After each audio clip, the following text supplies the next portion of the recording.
Stephen, your To the Bone World Tour has been and indeed continues to be a huge success. And your performances have received a great response from audiences in sold-out venues all over the world. So I'd first like to congratulate you on this success and would love to ask you a few questions. Absolutely. So I wonder, what are your thoughts about the fact that your music appeals to so many people?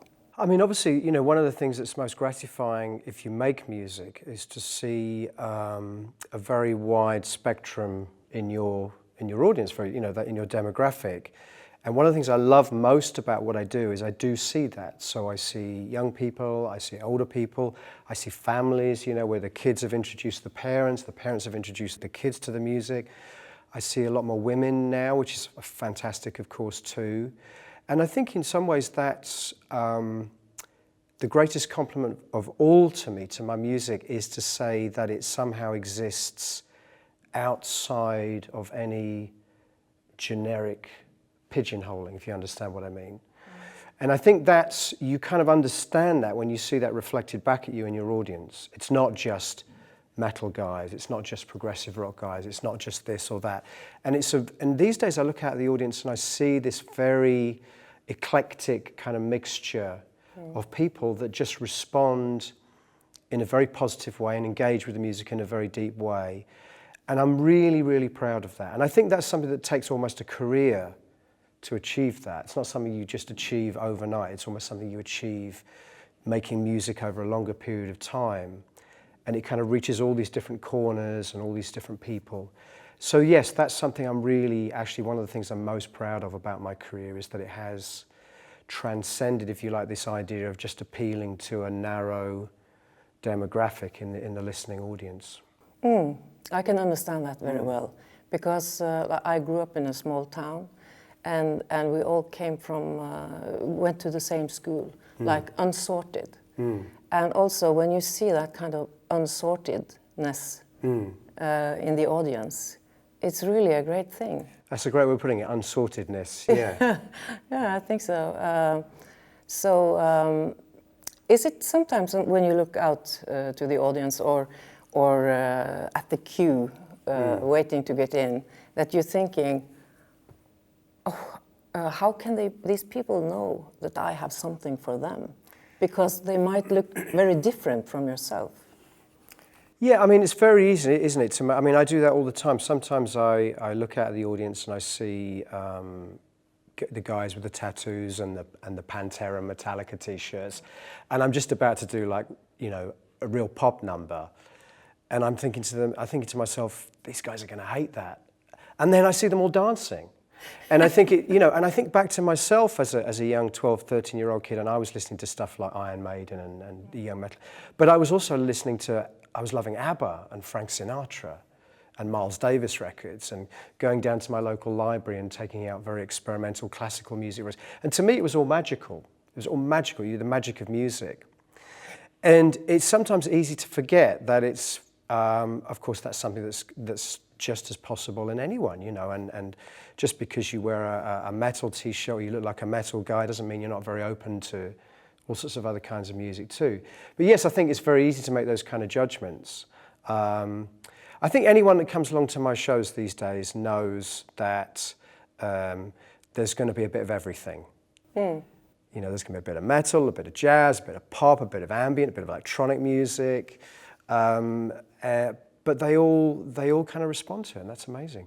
But I guess you're right that it takes a career to get there, because you have to have the time and patience to people to let people know that it is exactly. You. It is and you. Also, I think what you have to do over a period of time and over a series of albums is you have to constantly almost confront the expectations of your audience. So you make one record and you build a fan base based around that record. Okay, but now I want to make a different record and I want to expand my horizons. And as soon as you do that, you're kind of confronting the expectations of the audience that essentially are expecting more of the same. So that's initially I find that's really hard. And one of the things I've found, throughout my career is every time I've made an album, there has been initially a kind of backlash from the core fan base. Not all of them, but there's been some people said that this is not what we wanted. This is not what we wanted from a Stephen Wilson record. We like what he was doing then. But I think over time, though, even some of those people kind of gradually learn to love the new direction. And I remember that's what I was like with artists. I loved when I was growing up. I loved my expectations to be confronted. And sometimes that necessitated almost an initial sense of disappointment.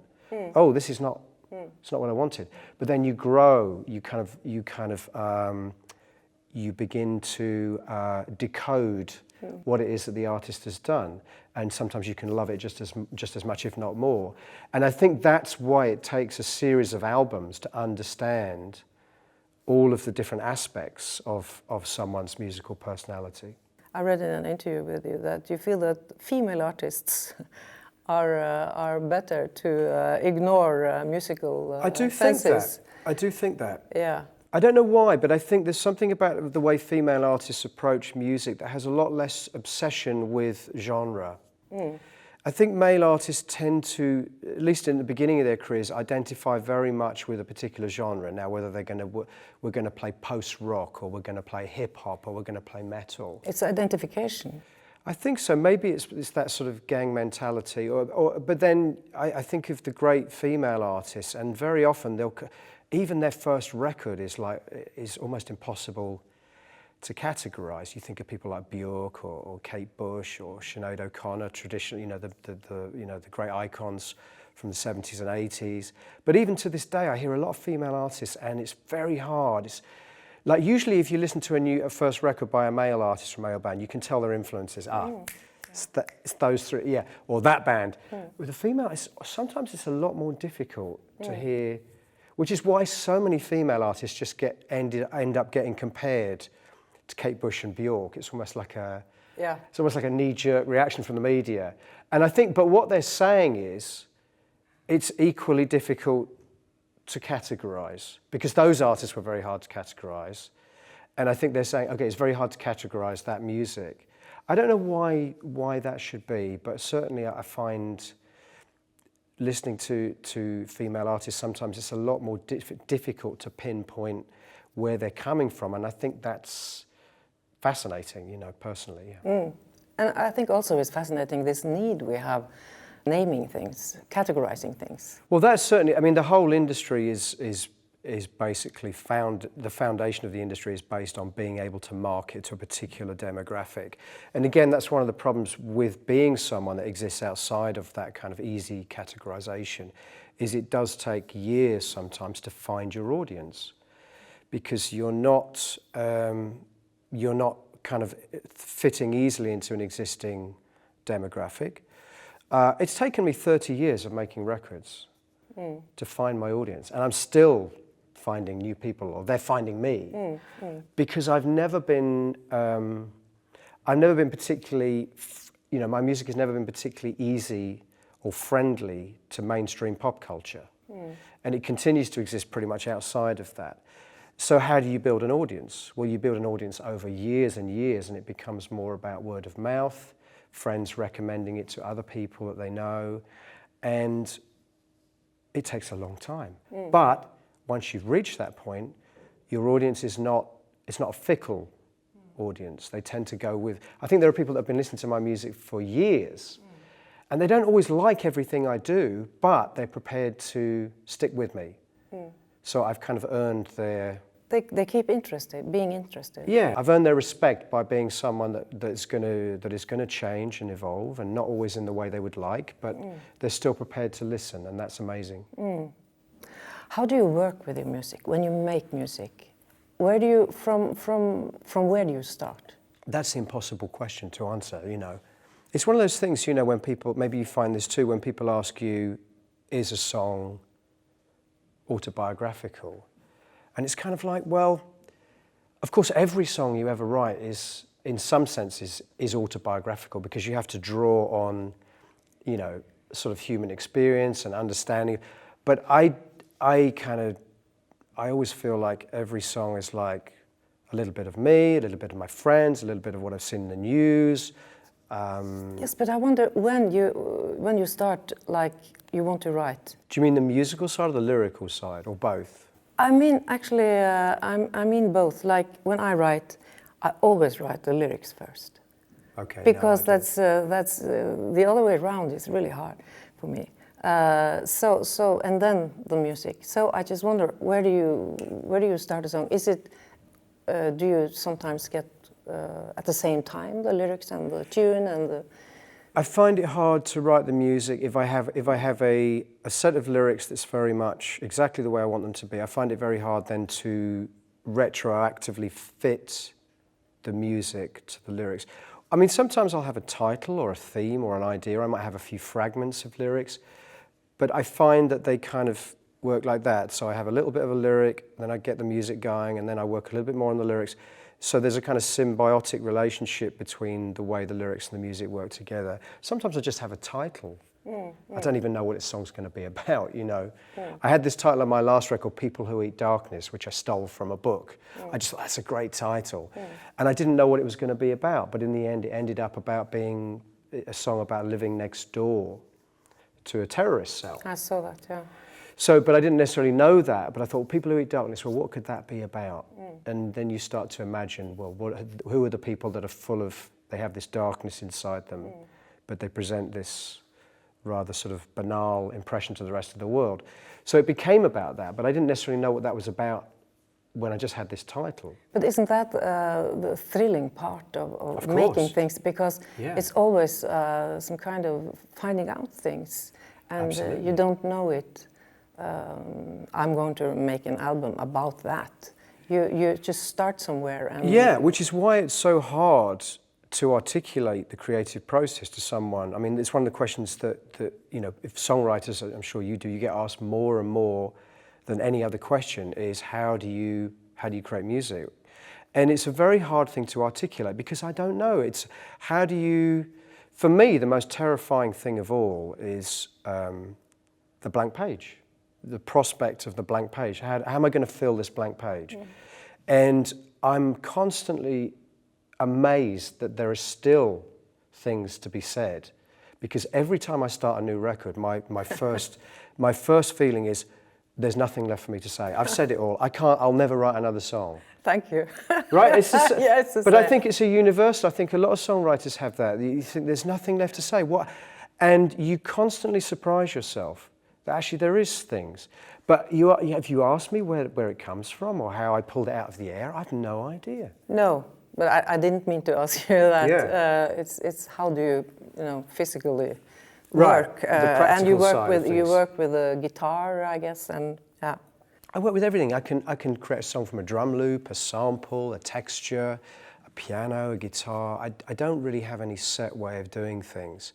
One of the things I used to do for many years, and I still do, is when I start a new record, I go out and buy some new instrument. It could be a banjo, it could be a hammered dulcimer, just something that will inspire me. The problem with the guitar these days is it's such an over-familiar sound, but sometimes just different tunings can kind of spur that creative instinct again. Something I have to ask you about, you're the next ambassador of the high-end society. So what are your expectations in this role? I think, obviously very flattering to be asked, at all, but I think hopefully I understand that the invitation comes because I'm perceived as someone who has an interest and commitment to sonic excellence in the quality of music, in the music I make. Now, I grew up in the 80s, and when I fell in love with music, I fell in love with not just the songs and the artists, but the texture and the sound of records. And my parents listened to things like, those classic Frank Sinatra albums. I would hear things like ABBA's Greatest Hits. Pink Floyd's Dark Side of the Moon was one that my father loved a lot. And I think the one thing that all of the records have in common, regardless of what genre they may be coming from, is they all sounded beautiful. They had a magical quality to them. Did you listen to vinyl? Or? Yeah, it would have been all vinyl in the 80s, yeah. And even that thing about just that tactile kind of relationship between the music and the person listening to it, taking the record out, the gatefold sleeves and the lyric sheets, putting the record on the turntable. And that whole kind of like romance of listening to vinyl, which of course is now coming back again. I think even the younger generation are understanding that there's something very, romantic about vinyl, and that whole kind of physical relationship you have with the music and holding it in your hands, that you just can't get from obviously you can't get from streaming files. No, it appeals to more senses also. I think there's something very human about wanting to own and treasure something that means a lot to you intellectually and emotionally, but also to be able to hold it in your hands and treasure it. I think, again, people are discovering that again, almost like the pendulum swings back. Not completely, but there's a little swing in the opposite direction again. So this whole idea of then being able to hear that music in the best possible way, the highest possible sonic quality. I'm someone that cares about the sound of my records, the production of my records. I like the fact that people listen to music in 5.1 sound, for example, is something I've become very involved in. So not just stereo, but having the music completely surrounding you, so you're immersed in this whole sonic picture. And I like the fact there are a lot of people that are still very committed to that idea. And in some senses, it's, like I said, the pendulum is swinging back. It's almost like on the rise again. That the more the pendulum swings in the direction of MP3s and compressed music and streaming, the more the pendulum swings back in the opposite direction. Audiophile, higher resolutions, 5.1 sound, vinyl, Blu-ray as an audio format. And obviously that then leads into an interest in the reproduction of the music, the speakers, the amplifier, the room that you listen to your music in. And people seem to really, really care about that again, which is amazing.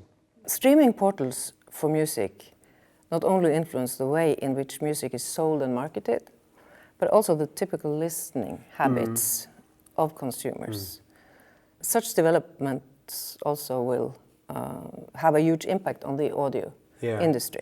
So to what extent do this influence your work as a creative composer, writer? I mean, anyone that's listened to my music will know how much I'm very much committed to the idea of the album as a musical journey, as a musical continuum. And for me, the problem with a lot of the streaming, industry now, it encourages this idea of the playlist mentality.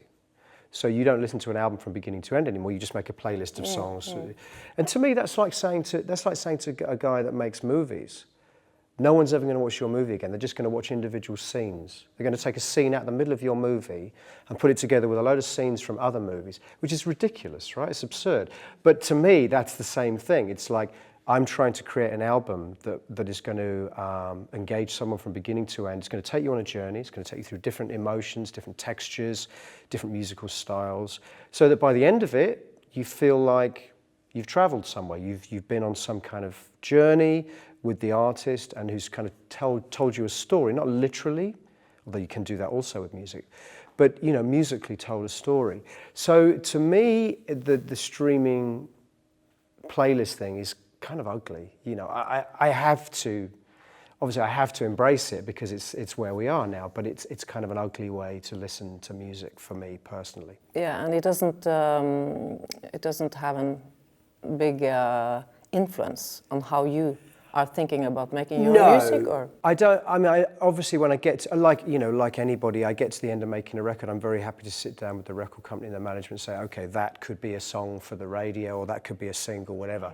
But I don't think about. No, I'm all about making a cohesive 40, 50, 60-minute sequence continuum of music, and I cannot be thinking about, some kid's only going to listen to this bit on a string. I can't think in that. But I'm old-fashioned. I grew up in the age of, the classic era of the album as a musical journey. I can't think of any other. Even when I'm making music now, I'm thinking, this would make a great track to end side one. This would be a great track to open side two, which is absurd in a way in the era of streaming. But that's the way I think about music. Yeah. What advice would you give to young musicians hoping to achieve an audience in the future? Well, that's a really difficult question to answer. I mean, my advice to young musicians always is quite simply, do it because you love it. Don't even think about, it's a really hard thing to say to someone, but I think it's the best advice I can give to anyone is don't even think about having a career in music. If it happens, amazing. Go with it and embrace it.